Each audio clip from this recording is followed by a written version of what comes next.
Petroleum मसनूआत की कीमतों में रद्दोबदल। पेट्रोल की फी लीटर कीमत में 13 रुपये 55 पैसे इजाफा किया गया है। पेट्रोल की नई कीमत 272 रुपये 89 पैसे होगी। डीजल की कीमत में 2 रुपये 75 पैसे फी लीटर इजाफा कर दिया गया है। आपको आगाह किया जा रहा है पेट्रोलियम मसनूआत की कीमतों में रद्दोबदल किया गया है। पेट्रोल की फी लीटर कीमत में 13 रुपये 55 पैसे इजाफा हुआ है। पेट्रोल की नई कीमत 272 रुपये 89 पैसे हो गई है। तो वहीं अगर डीजल की बात की जाए तो डीजल की कीमत में 2 रुपये 75 पैसे फी लीटर इजाफा किया गया है। पेट्रोलियम मसनूआत की कीमतों में रद्दोबदल किया गया है, जिसमें पेट्रोल की फी लीटर कीमत में 13 रुपये 55 पैसे इजाफा किया गया है। तो वहीं अब पेट्रोल की नई कीमत 272 रुपये 89 पैसे हो गई है। तो साथ ही साथ डीजल की कीमत में भी 2 रुपये 75 पैसे फी लीटर इजाफा किया गया है। पेट्रोलियम मसनूआत की कीमतों में रद्दोबदल किया गया है। आवाम को एक और बड़ा झटका, पेट्रोल की फी लीटर कीमत में 13 रुपये 55 पैसे इजाफा किया गया है। पेट्रोल की नई कीमत 272 रुपये 89 पैसे हो चुकी है। डीजल की कीमत में 2 रुपये 75 पैसे फी लीटर इजाफा कर दिया गया है। पेट्रोलियम मसनूआत की कीमतों में रद्दोबदल किया गया है। पेट्रोल की फी लीटर कीमत में 13 रुपये 55 पैसे इजाफा किया गया है। तो वहीं अब पेट्रोल की नई कीमत 272 रुपये 89 पैसे हो चुकी है। डीजल की कीमत में 2 रुपये 75 पैसे फी लीटर इजाफा किया गया है और ये आवाम के लिए एक और बड़ा झटका है।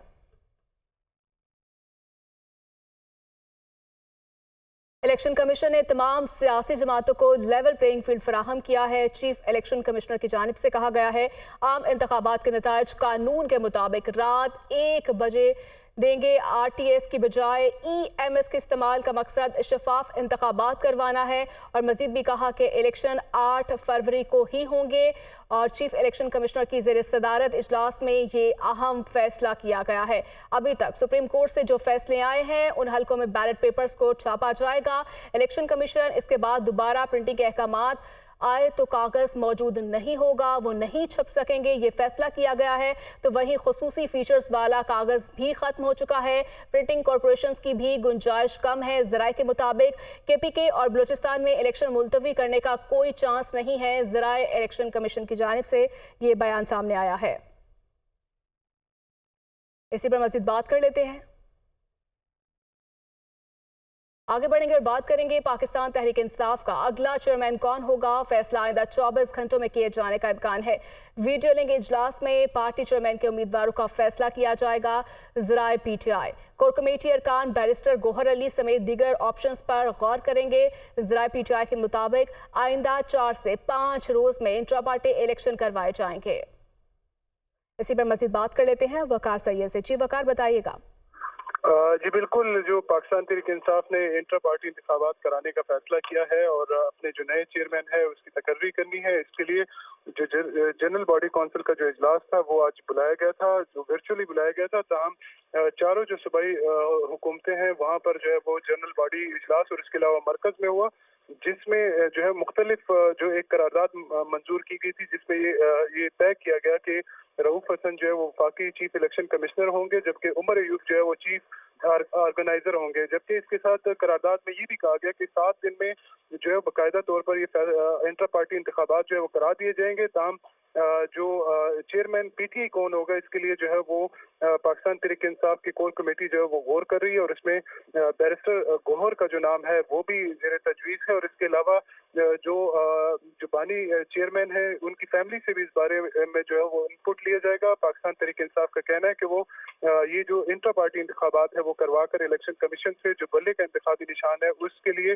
जो बाकायदा तौर पर दरख्वास्त करेंगे, ताकि 8 फरवरी को जो इंतखाबात हो जाए और उसके बाद जो आज़ाद अराकीन से उनकी हिमायत से जो अराकीन कामयाब हुए हैं ताकि वो उनकी जो जमात है उसमें शमूलियत इख्तियार करें। तमाम 7 रोज का ये टाइम है जिसमें जो नए चेयरमैन है उसकी पहले नामजदगी होनी है और उसके बाद नामजदगी होगी। बहुत शुक्रिया वकार सैयद आपका। पाकिस्तान की खुद मुख्तारी और इलाकाई सालमियत मुकद्दस और नाकाबिल तस्खीर है। Army chief general Asim Munir का आज़म। सिपाह सलार ने कोर कमांडर्स कॉन्फ्रेंस से खिताब में कहा पाकिस्तान तमाम रियासतों के साथ पुरअमन बकाए बाहमी पर यकीन रखता है। मुल्क की खुद मुख्तारी, कौमी इज्जत और अवाम की उमंगों पर कभी समझौता नहीं किया जाएगा। पाक फौज आईनी मैंडेट और इलेक्शन कमीशन के तहत तफवीज़ करदा हिदायत के मुताबिक फ़राइज़ सर अंजाम देगी। इस्लामाबाद से ये खुसूसी रिपोर्ट। آرمی چیف کی زیر صدارت کور کمانڈرز کانفرنس، شہداء کی قربانیوں کو زبردست خراج تحسین، پاکستانی شہریوں کو نشانہ بنانے کی گھناؤنی بھارتی مہم پر بریفنگ، عام انتخابات کے پرامن انعقاد میں الیکشن کمیشن کی معاونت کے لیے فوج تعیناتی پر تبادلہ خیال۔ ایس پی آر کے مطابق فورم نے اس عزم کا اعادہ کیا کہ دہشت گردوں اور ان کے سہولت کاروں کے خلاف ریاست پوری طاقت کے ساتھ نمٹے گی۔ فورم نے اتفاق کیا کہ پاک فوج آئینی مینڈیٹ اور الیکشن کمیشن کے تحت تفویض کردہ ہدایات کے مطابق فرائض سر انجام دے گی۔ کسی کو بھی سیاسی سرگرمی کے نام پر تشدد کرنے، آزادانہ اور منصفانہ انتخابات کے جمہوری عمل کو سبوتاژ کرنے کی اجازت نہیں دی جائے گی۔ رکان کشمیریوں کے حق خود ارادیت کے لیے پاکستان کی حمایت کے عزم کا اعادہ کیا۔ فلسطین تنازع کے منفی اثرات اور خطے میں پھیلاؤ کے امکانات کا جائزہ بھی لیا۔ فورم نے اسمگلنگ، ذخیرہ اندوزی، منی لانڈرنگ، بجلی چوری اور غیر قانونی تارکین وطن کے خلاف اٹھائے گئے اقدامات کو سراہا۔ آرمی چیف نے پیشہ ورانہ مہارت کے معیار کو برقرار رکھنے پر زور دیا۔ بات کریں گے اسلام آباد کی احتساب عدالت نے توشہ ریفرنس میں بانی پی ٹی آئی اور بشرا بی بی کو 14 سال قید اور 787 ملین فی کا جرمانہ کی سزا کا حکم سنایا۔ اڈیالہ پہنچنے پر بشرا بی بی کو بھی گرفتار ہو گئی۔ اسلام آباد سے یہ رپورٹ۔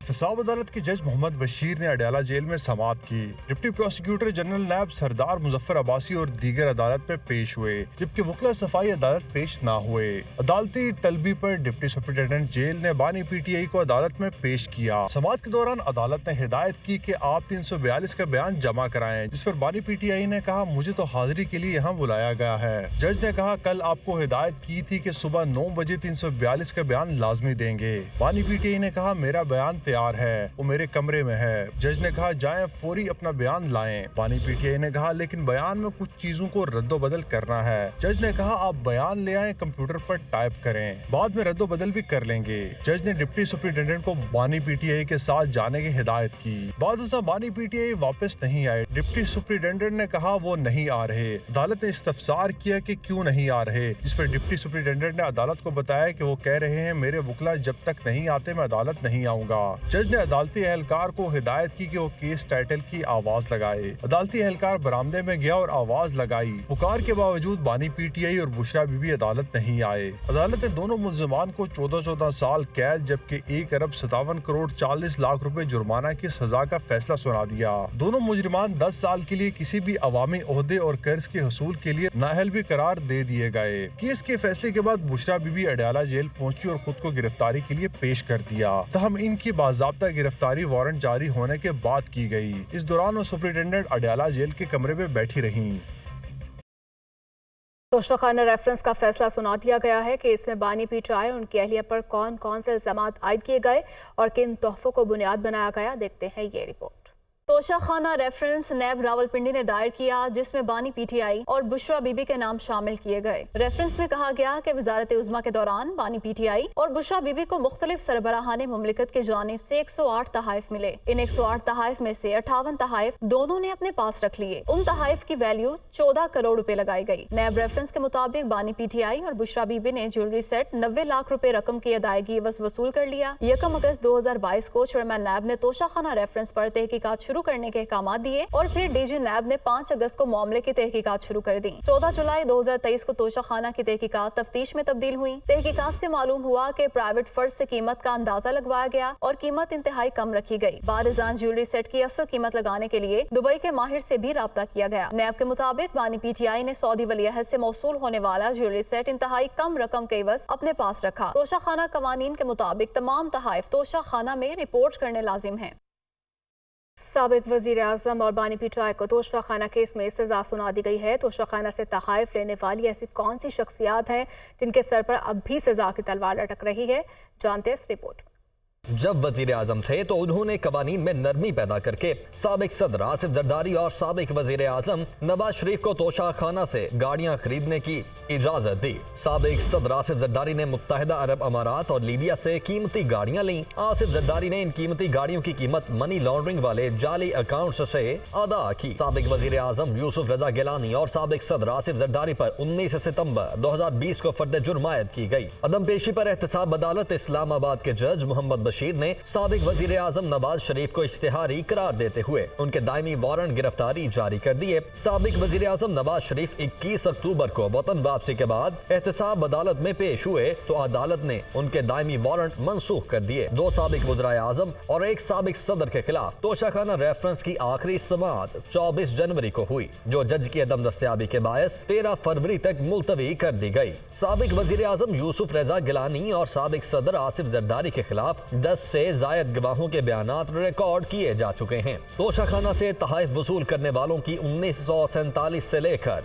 2023 तक फहरिस्त पब्लिक करने का मामला भी लाहौर हाई कोर्ट में ज़ेरे समाअत है। जब मामला अदालत आलिया में ज़ेरे समाअत था तो उस वक्त की हुकूमत ने 12 मार्च 2023 को अपने तौर पर तोशाखाना का 2002 से 2023 का रिकॉर्ड काबीना डिवीजन की वेबसाइट पर अपलोड किया। तोशाखाना का पब्लिक किया गया रिकॉर्ड 466 सफ़हात पर मुश्तमिल है। 22 मार्च 2023 को लाहौर हाई कोर्ट के जस्टिस आसिम हफीज ने तोशाखाना का 1990 से 2001 का रिकॉर्ड पब्लिक करने का हुक्म दिया। 23 में विफाकी हुकूमत ने सिंगल बेंच के फैसले के खिलाफ अपील दायर कर दी। अपील में ये नुक्ता उठाया गया कि तहाइफ देने वाले मुमालिक के नाम पब्लिक करने का सिंगल बेंच का फैसला कानूनी तौर पर दुरुस्त नहीं है। 11 अप्रैल 2023 को विफाकी हुकूमत की अपील पर लाहौर हाई कोर्ट के जस्टिस शाहिद बिलाल हसन और जस्टिस मोहम्मद रजा कुरैशी पर मुश्तमिल 2 रुकनी बेंच ने विफाकी हुकूमत की जानिब से 1990 से 2001 की तोशाखाना की तफसीलात और तहाइफ देने वाले मुमालिक का रिकॉर्ड पब्लिक करने के सिंगल बेंच के खिलाफ अपील पर समाअत करते हुए हुकूमत से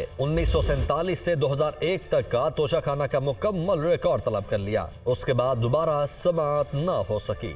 शहबाज शरीफ ने कहा कि एस्टैब्लिशमेंट की आंख का तारा होता तो जेले नैब के अकूबत खाने में जाता। वोटर्स की तवक्कुआत पर पूरा उतरना ही वोट की इज्जत है। मुआशी और मुआशरती एतबार से 8 फरवरी के इंतखाबात बहुत अहम है। इलेक्शन में अवाम ने फैसला करना है कि वो किसको वोट दे।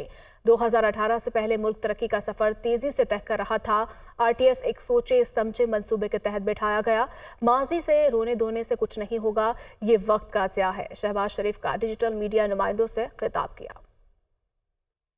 RTS के बावजूद भी हम जीत चुके थे। आपको याद होगा उस रात पोलिंग एजेंट्स को निकाला गया और ठप्पे लगाए गए और जीत को शिकस्त में बदलने की एक शर्मनाक साजिश की गई। अब जो आप कह रहे हैं ये हमने नहीं किया, ये इलेक्शन कमीशन और सुप्रीम कोर्ट का फैसला है। जो इंट्रा पार्टी इलेक्शन कराने वो हमने तो नहीं कराने थे, वो तो PTI ने कराने। जर्नलिस्ट मैंने उनको दावत दी थी, बड़े मोहतरम वो खातून है, मैं उनकी बहुत इज्जत करता हूँ। उन्होंने कहा कि वज़ीर आज़म साहब आप हमेशा 30 साल से एस्टेब्लिशमेंट के आंख के तारा रहे हैं, तो क्या आप अभी भी हैं? ये इस तरह की बात उन्होंने आगे कही। तो मेरा जवाब ये था, बहस बराए बहस, इसी को अगर कबूल कर लिया जाए, इसके बदले में मुझे लड्डू पेड़े मिले, मैंने भी जेलें काटी, मैंने भी जलावतनियाँ काटी, ये मेरा जवाब था। बदकिस्मती से इस तरह का तासुर दिया गया कि मैंने कहा कि मैं आंख का तारा हूँ। उम्मीद है कि आज इस तरह का मामला नहीं होगा। बदकिस्मती से कि एक साहब आए, उन्होंने इसको सब गाली गलोच में बदलने की कोशिश की, नौजवान नस्ल को हटाने की कोशिश की, जिसके तबाहकुन जो असरात आज हमारे सामने हैं। तो वहीं chairman Peoples Party Bilawal Bhutto कहते हैं कि बानी PTI को सजा मिलने पर जश्न नहीं मनाएंगे। एक साबिक वजीर आजम के इलेक्शन न लड़ने पर मुखालिफिन जश्न मना रहे थे। जो कहता था सबको रुलाऊंगा, आज वो खुद रो रहा है। वो मालाकंड में जलसे से खिताब कर रहे थे। खान साहब कहता था कि ये भी चोर है, वो भी चोर है, ये भी चोर है। जो खान साहब के साथ था वो तो फरिश्ते, जो खान साहब के मुखालिफ थे वो तो चोर। अब मैं क्या कहूं, जश्न तो नहीं मनाऊंगा, मगर इतना कहूंगा कि खान साहब को खुद तौबा करना चाहिए। खान साहब को एहसास होना चाहिए और मियां साहब के एहसास होना चाहिए कि आपको मुकफ़ाते अमल को इसी दुनिया में देखना पड़ेगा। मुकफ़ाते अमल ये था कि मियां साहब को खुद अपने बेटी के साथ इसी किस्म का इंतकाम की सियासत देखना पड़ा। खान साहब कहता था कि मैं इनको रुलाऊंगा, आज वो खुद रो रहा है। ये कैसे हो सकता है कि खान साहब का पार्टी का निशान का केस चल रहा है, चीफ जस्टिस ऑफ पाकिस्तान ये केस सुन रहा है और उनमें से एक प्लांटेड लीडर पीटीआई का केस का 2 दिन पहले उठ के गाली देते हैं चीफ जस्टिस को और कहता है ये गालियां मैं नहीं, खान साहब दिलवा रहा हूं। खान साहब का इतना अहम केस और उनका प्लांटेड लॉयर्स कोर्ट में आते भी नहीं है। फिर मजबूरन जो जज साहब है वो हुकूमत के कोई लॉयर उठा के खान साहब का वकील बना देता है और अब खान साहब का 10 साल की सजा हो चुका है।